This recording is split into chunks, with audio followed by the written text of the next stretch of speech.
ನೋಡಿ, ಅಧ್ಯಾತ್ಮ ಅಂದರೇನು?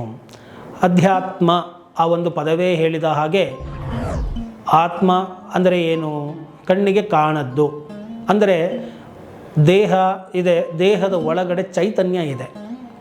ಆ ಚೈತನ್ಯ ಕಣ್ಣಿಗೆ ಕಾಣಿಸ್ತಾ ಇಲ್ಲ. ಆ ಚೈತನ್ಯವನ್ನು ನಾವು ಆತ್ಮ ಅಂತ ಹೇಳಿ ಕರಿತೇವೆ. ಸರಳವಾಗಿ ಹೇಳೋದಾದರೆ ಅಧ್ಯಯನ ಅಂದ್ರೇನು? ಓದುವುದು, ತಿಳಿದುಕೊಳ್ಳುವುದು, ಅರಿಯುವುದು ಅಂತ ಹೇಳಿ. ಅಧ್ಯಾತ್ಮ ಅಂದರೆ ಆತ್ಮದ ಬಗ್ಗೆ ಅಧ್ಯಯನವನ್ನು ನಡೆಸುವಂಥದ್ದು. ಈ ಒಂದು ಅಧ್ಯಾತ್ಮವನ್ನು ನಾವು ಯಾಕೆ ಪ್ರಾರಂಭಿಸಬೇಕು? ನಾವು ಈಗ ಚೈತನ್ಯ ಇದೆ ಒಳಗಡೆ, ಆದ್ದರಿಂದ ನಾನು ಮಾತಾಡ್ತಾ ಇದ್ದೇನೆ.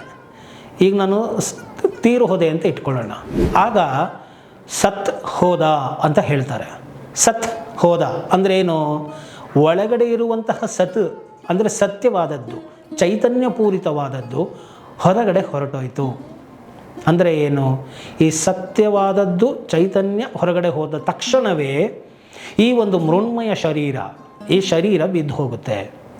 ಈಗ ಆ ಸತ್ ಹೊರಗಡೆ ಹೊರಟೋಗಿರೋದ್ರಿಂದ ಈಗ ಅದೇನಾಗಿದೆ?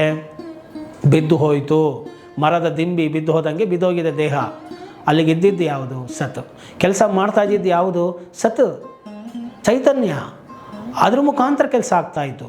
ಈ ದೇಹ ಕೆಲಸ ಮಾಡ್ತಾಯಿತ್ತಾ? ಕೈ ಆಡಿಸ್ತಾ ಇದೆ ನೋಡಿ, ಕಣ್ಣು ಆಡಿಸ್ತಾ ಇದ್ದೀವಿ, ಏನೋ ಇನ್ನೇನು ಹಿಂಗೆ ಕತ್ತು ತಿರುಗಿಸ್ತಾ ಇದ್ದೀವಿ. ಇದೆಲ್ಲ ಮಾಡ್ತಾ ಇರೋದು ಯಾರು? ನಾನು ಅಂತ ಕನ್ನಡಿ ಮುಂದೆ ನೋಡ್ಕೊಂಡಾಗ ಈ ದೇಹವನ್ನೇ ನಾನು ಅನ್ಕೊತಾ ಇರ್ತೀನಿ. ಆದರೆ ಒಳಗಡೆ ಈ ಎಲ್ಲ ಕೆಲಸ ಆಗೋಕ್ಕೆ ಕಾರಣ ಒಳಗಡೆ ಇರುವಂತಹ ಸತ್.